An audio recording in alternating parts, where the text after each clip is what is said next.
in Bikers for Christ than I have in most churches in my life. Amen. More of the kind of love that God had in mind when He wrote His bestseller. Right.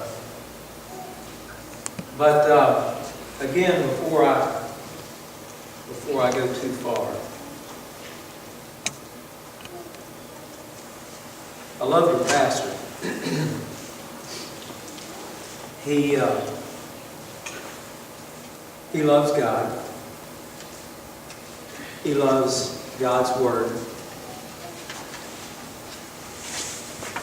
He loves His church. He loves you. And he... Read that word for me. Handsome. And he's handsome. I can't read your writing.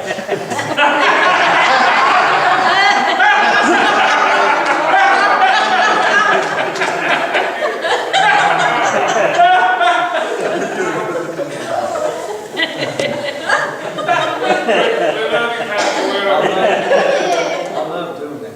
Now we come to close the service. Father, meet with us tonight. Help me to say what you'd have me to say. Help us to hear what you'd have us to hear. Help us to be closer to you when we leave this place. May we be iron sharpening iron as we meet tonight. I ask it in Jesus' name. I had a text that I really wanted to preach from tonight. And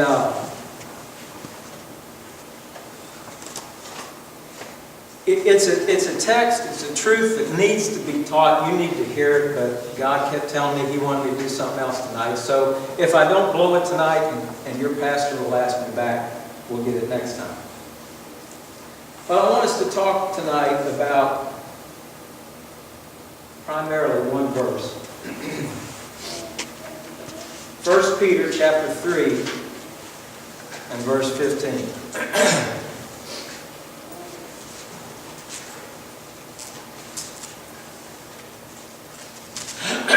The verse reads in the King James Version, "But sanctify the Lord God in your hearts, and be ready always to give an answer to every man that asketh you a reason of the hope that is in you with meekness and fear." Now, we've heard that verse before, most of us, probably all of us. And there's no question that there's a message there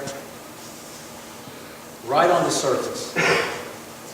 But I'm afraid that, unfortunately, many of us, and we do this with a lot of Scripture.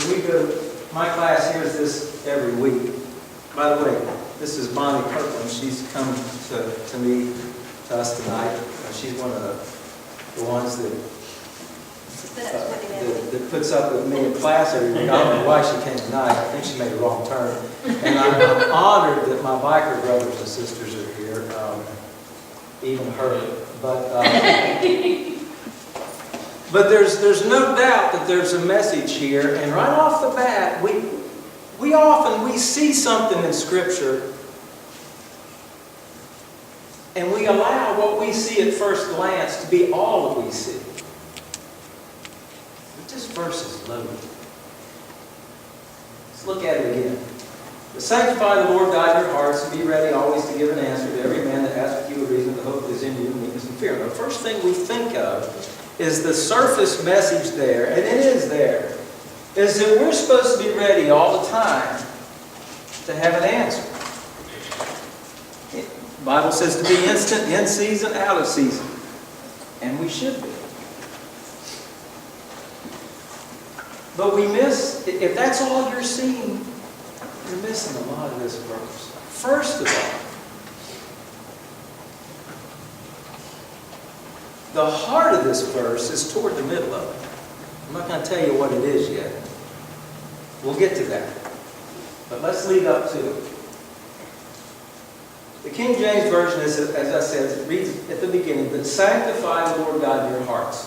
That's what you have to have in order to have an answer. Amen.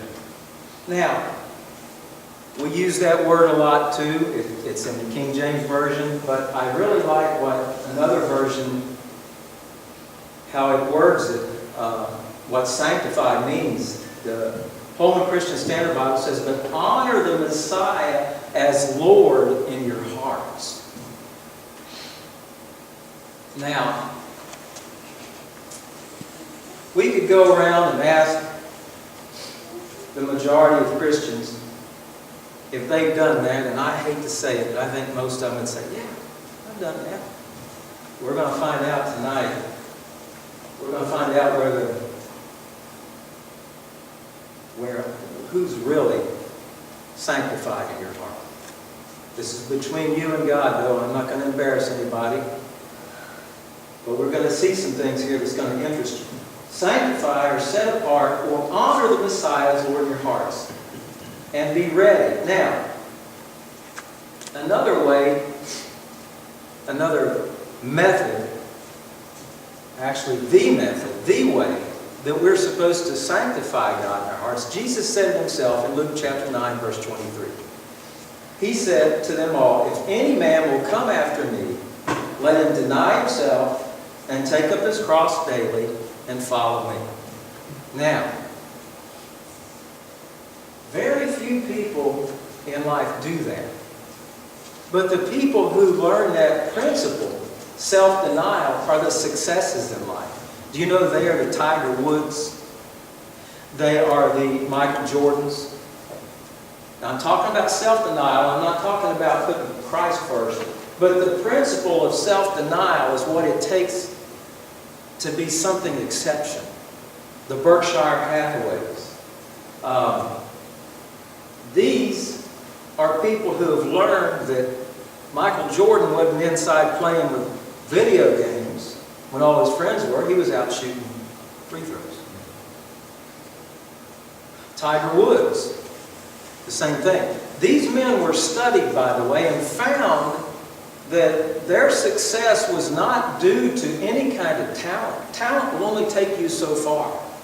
Talent are the guys that are playing this month and last month in March Madness, and you won't hear about them anymore from here on. Now, some of us, because they've just chosen a different course, but some of them won't make it because they're just living and standing on their talent. But they'll never make it in the NBA if they don't do something more than that. But these guys were studied and found that they were, I read an article some years ago. It said that you can master anything, virtually anything, if you'll spend 5 years, 2 hours a day. We'll get back to that in a minute. Then it says, sanctify the Lord God in your hearts and be ready. Now that being ready is more of a...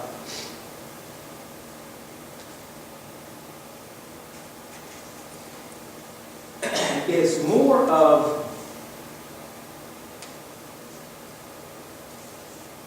being eager, being anxious.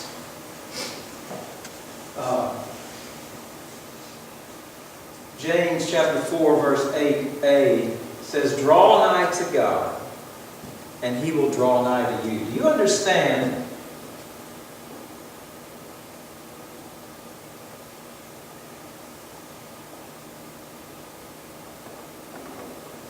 Okay. This is God, and this is you. Did I spell your name right? Do you understand that what that means when you draw near to God? Now let's just stop for a minute and see who we're talking about. God, Jehovah, Yahweh, the creator of the universe. God. 7 billion people on this planet plus.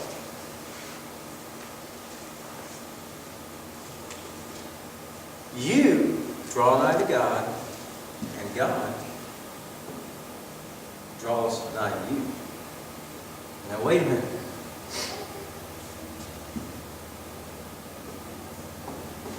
This is me. And this is somebody else, and this is somebody else, and this is somebody else, and this is somebody else, and this is somebody else. Every one of those, as they draw nigh to God, God draws nigh to them. Are you getting the picture? God's a busy man.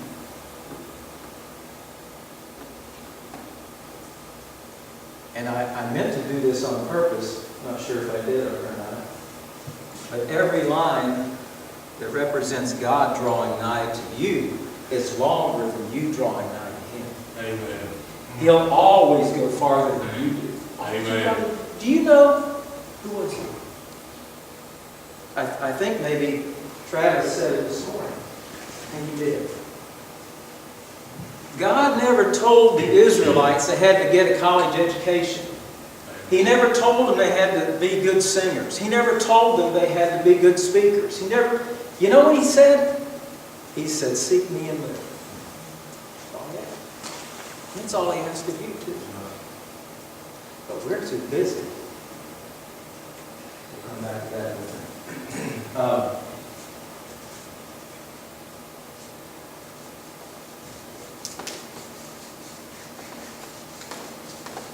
So being ready, it is more about not supposed to support 5 pounds. It's more about being eager to give an answer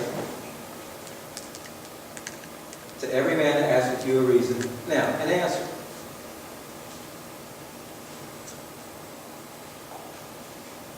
A little bit later, I'm not going to do it yet because we're not to the punchline yet. But we're going to draw all this together and show you something.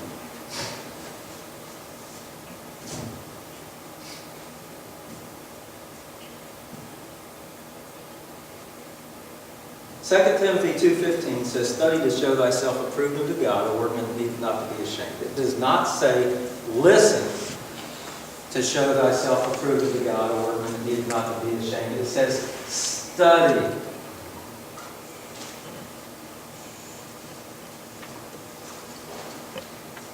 Some of us, the only time we open this book is when we're sitting under a teacher or a pastor on Sunday. And he says, turn to whatever. Shame on you. How do you expect to align that with, if any man will come after me, let him deny himself and take up his cross daily and follow me. Our problem is we do not deny ourselves. That's right. Our problem is we do not study to show thyself approved to God. Most of us here, if I ask you what you believe, most of us could tell you, well, I believe in God, I believe in Christ. I had a conversation just recently with somebody who just kept reminding me that she believes in God, but you know what? She doesn't believe in this God. It does matter which God you believe in. Amen. It does matter what you believe in Him.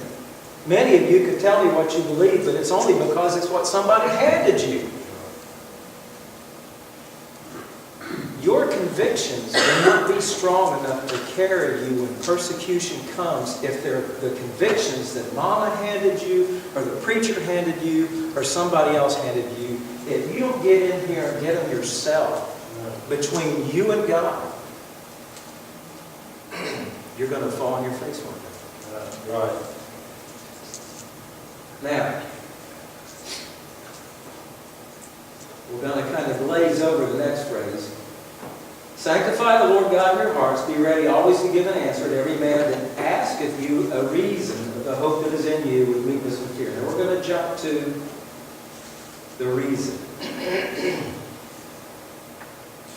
You know, this actually just struck. I was sitting in this church a few weeks ago. And I don't remember if you had touched on this verse or if it just came to me. God does that to me every now and then. He just hands me something. He says, here, you might need this. And then I'll be listening to somebody, maybe you. It may be Charles Stanton. It may be James McDonald, John MacArthur. And they'll confirm what God just handed me. You ever had something dawn on you? Nothing dawns on you, folks. That's either God giving it to you, or else you've got your mind where it doesn't belong. But when God gives you something that's true, well, I'll get to that in a minute too. But I started to say, I was in this service, and this verse came to me, and like I said, you may have been talking about it, but it hit me.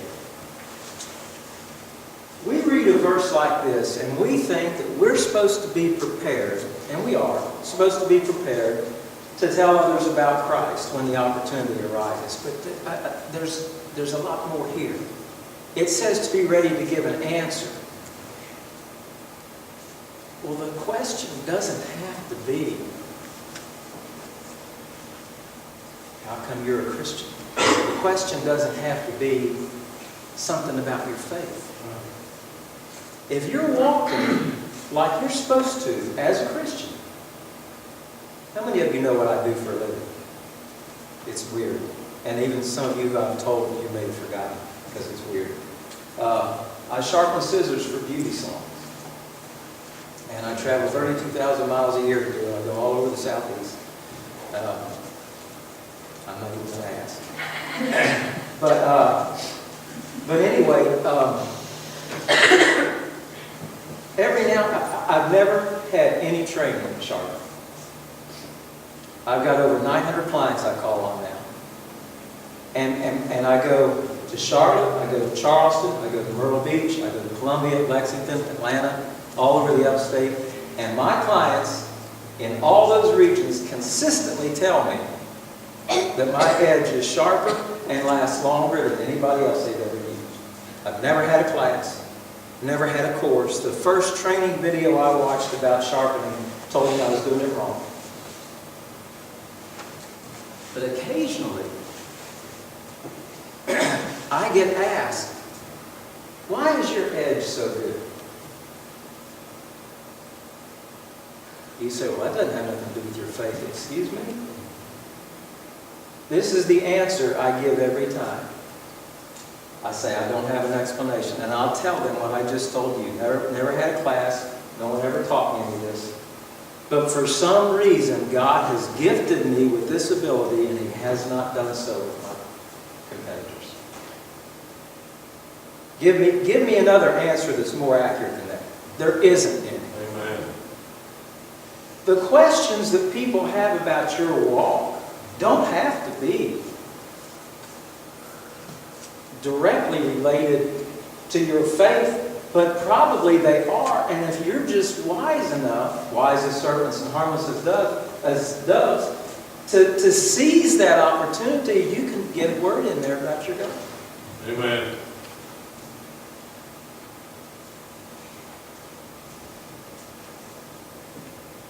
Now,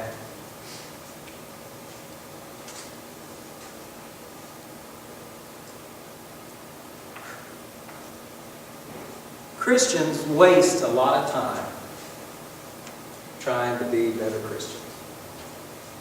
You really do.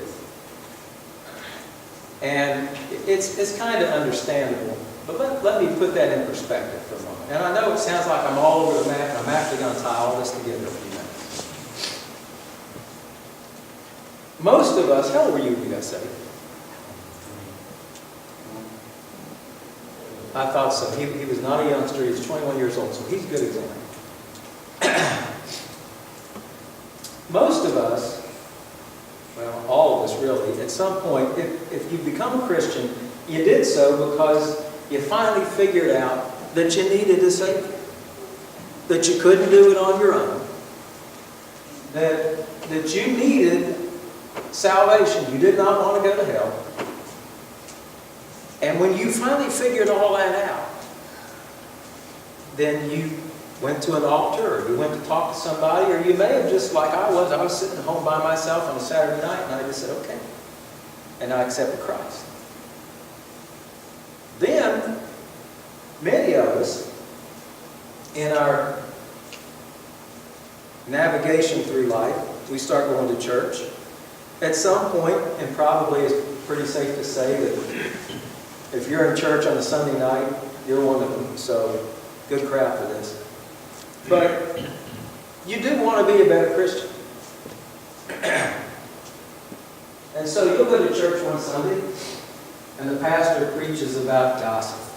Well, I'm going to have to work on that. And then the next week he's preaching about adultery. Well, I'm going to have to work on that. And the next week he's preaching about, doesn't matter what it is, but you add it to the list, and you think, I'm going to have to work on that. And after a while, you get a little frustrated. My list just keeps getting longer, and I'm not getting any better at this. Do you know why? Because just like you couldn't save yourself, you can't live a Christian life either. Paul said it. He says, the things I want to do, I don't. The things I don't want to do, I do. What is he saying? The same thing that every one of us struggle with.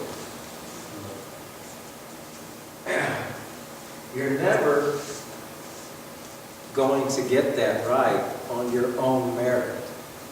Amen. Just like you couldn't save yourself, you can't walk right either. But the better you learn to draw nigh to God, then the better you'll get at letting Him do the driving. God is not my co-pilot. He's my pilot. Amen. If He's my co-pilot, I'm riding my bike entirely too fast. Amen. Now,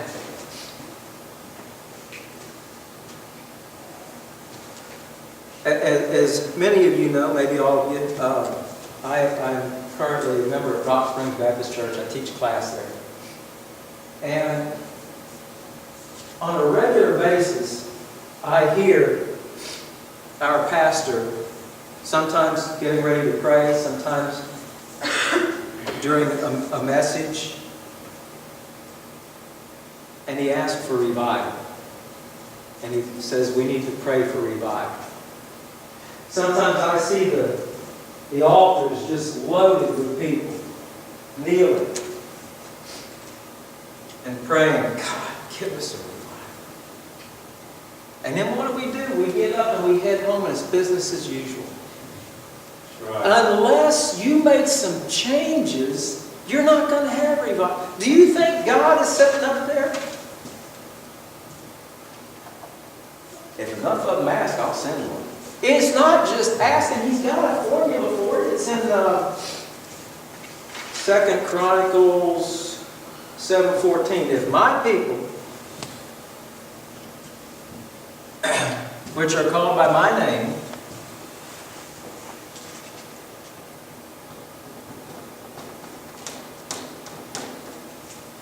will humble themselves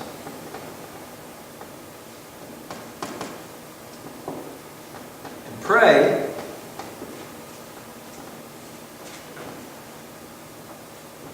and seek my face and turn from their wicked ways, then God says, will I hear from heaven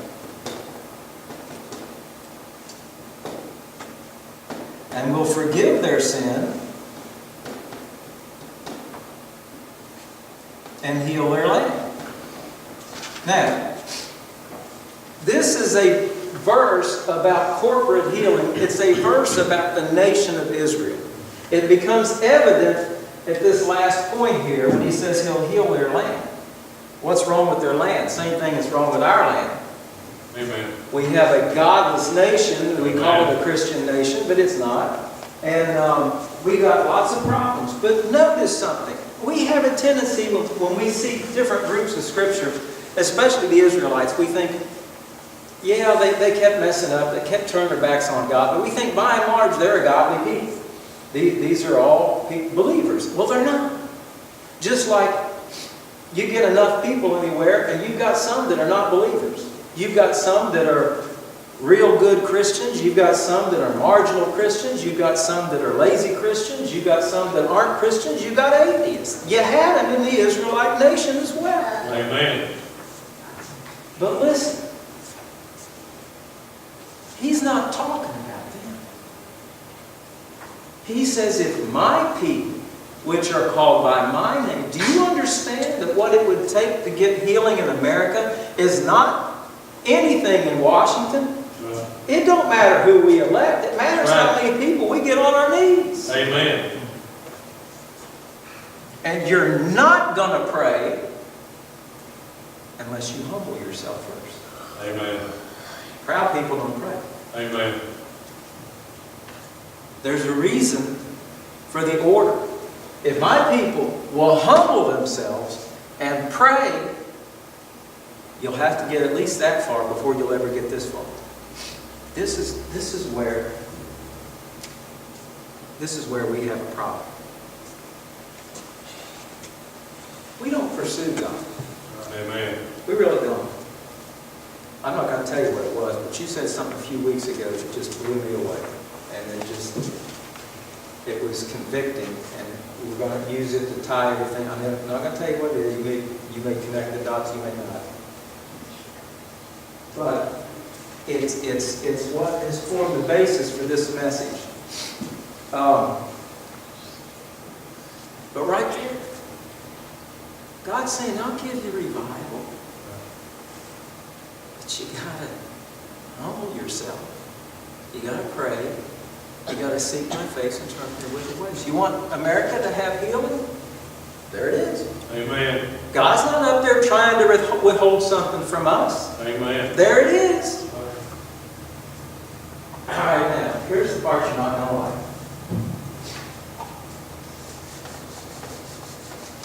Golly, why didn't I get the $36 one?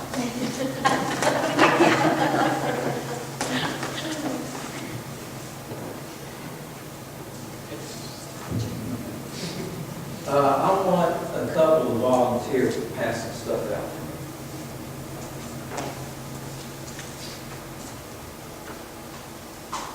Make sure it gets one per person, not one per family, not one for whatever, one per person. I think I got enough. If I don't, we'll make more. Amen. You got pictures on there for her? What's that? You got pictures on there for me? God, no.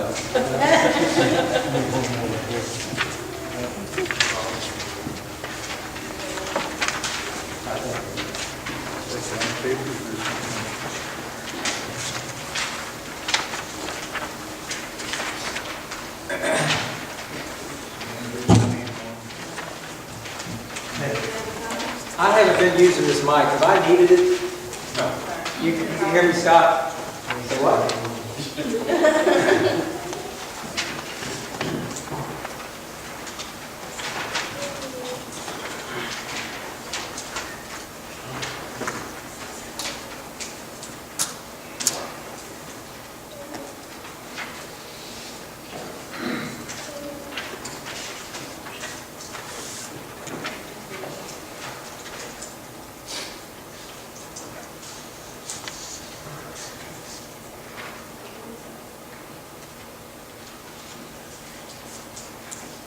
What you have,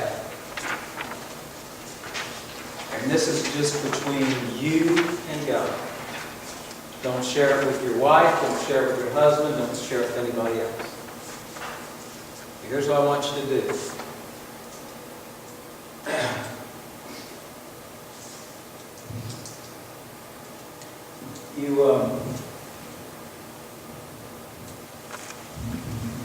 Does that have a switch on? On one side, on that sheet, you'll notice the top starts at 5 a.m. and goes to 11 p.m. I think that would probably cover most people. If you have a schedule that requires you to get up earlier than that, God bless you. But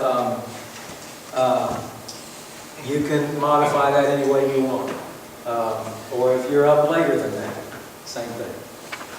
Here's what I want you to do. Two sides to that. Tomorrow, don't do it today, because today is probably different for most of us. But starting on your work day, Monday, Tuesday, Wednesday, whatever that is, I want you to go down through there, and I want you to keep a record of everything you're doing from the time you get up until the time you go to bed.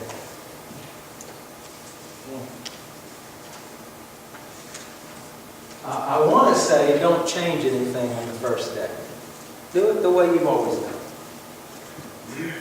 And then step back and look at it, and then tell me based on that who your God is. That's powerful, ain't it? Amen. Tell me at the end of the day whether your God is ESPN,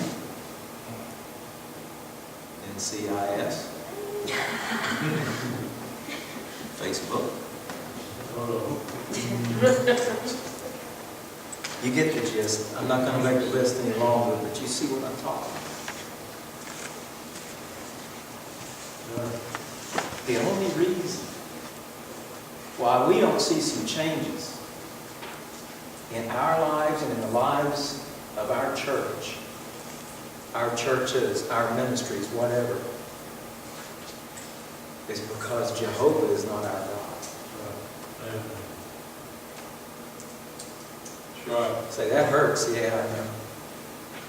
I had to eat some of that too.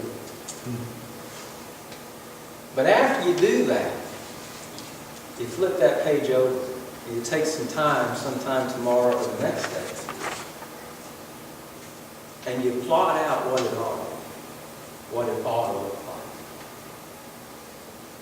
It'll become obvious to you right away what some of the things are we need to cut out.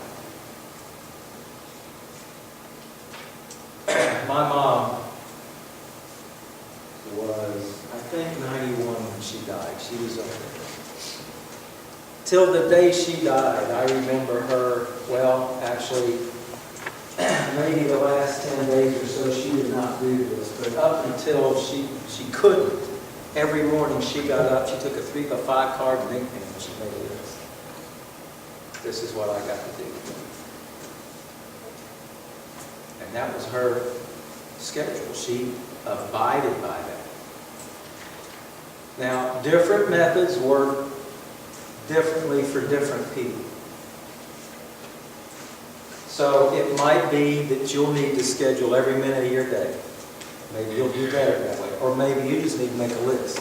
I need to make sure I get these things done. I had a sergeant in the military, my supervisor at one point, who told me every day, he says, you come in, you get your inbox, and you go through everything in the inbox and you make a list. Then he said you make a second list, you put the most important things at the top. And you make that second list with the least important things at the bottom. Then he said you draw a line below the bottom one that has to get done today. And he said you work till that one is done. Whether that's well into the night or whether you get off early, you at least work that far. That's not a bad way to do it either. Now you say, what does that have to do with 1 Peter 3:15? Let's look at that again. But sanctify the Lord God in your hearts, and be ready always to give an answer to every man that asketh you a reason of the hope that is in you with meekness and fear. The key to that verse is that word asketh. If we don't walk different, nobody's going to ask us nothing. Amen. You've got to be walking after a manner that provokes somebody to say, what did he have for breakfast? Or what is he drinking? Or is he taking medication? Or something. But if you look like, walk like, talk like, and act like the rest of the world you're working with, they're not going to ask. The key to this verse is that we walk in such a manner to provoke the world to ask. Amen. They ask me, how come your edge is so sharp? That was my opportunity. There's no explanation for that. I haven't had any of these classes. Some of my competitors going out there lying about it. Don't let that guy from South Carolina sharpen your scissors. He'll wreck them. Trying to get their business back. I don't do it. One guy said, you're different from the other sharpeners coming here. I said, how so? He said, you're not running their work down. I said, shouldn't have to. If that's the way I got to stay in business, I'm not going to stay in business. But that's, look at the verse. But sanctify the Lord God in your hearts. If we don't learn to do that, and we don't learn to put God in the throne. Thursday night, I spent much of the night, I kept waking up preaching this message. Tears on my pillow. I'm blown away that I even have this opportunity.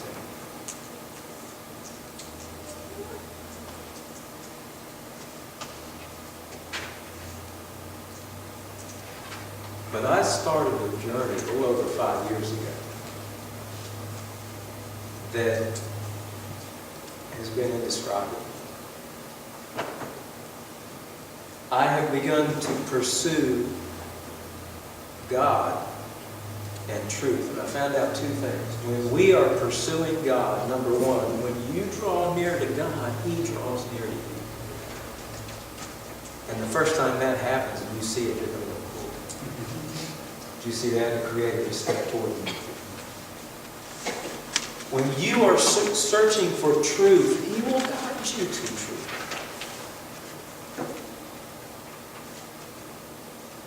There's another lesson it's the one I wanted to speak tonight. And it's one that we need to hear. But we struggle with things we don't need to be struggling.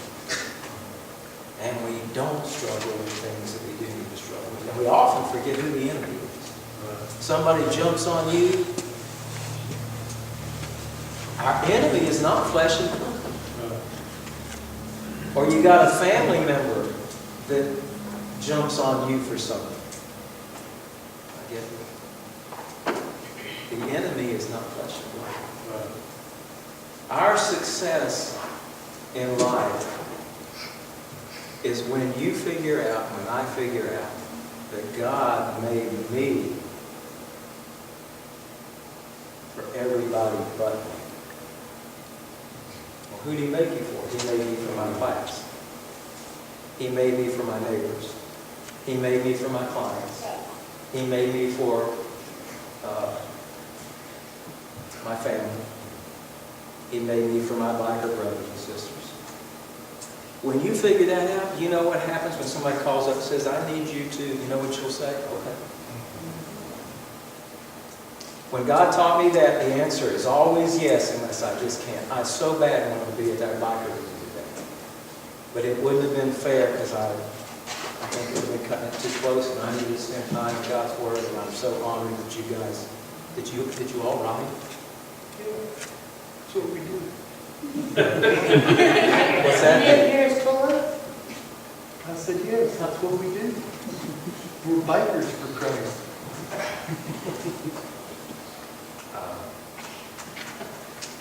But we need to learn this denial of self. We spend our lives looking for happiness. We need to learn to walk in such a manner. Stop worrying about that list. Jesus says, I'll make it easy for you. On these two laws, hang all the law and the prophets. Love God with all your heart, your soul, and your mind. Love your neighbor yourself. You do those two things, everything else will happen. Father, we thank you for your word, for its power, for your grace, for your mercy, for your love. I thank you for this church, and I thank you for this opportunity. And I pray that somehow we'll all go out of here a little differently than what we came in. I ask in Jesus' name. Amen.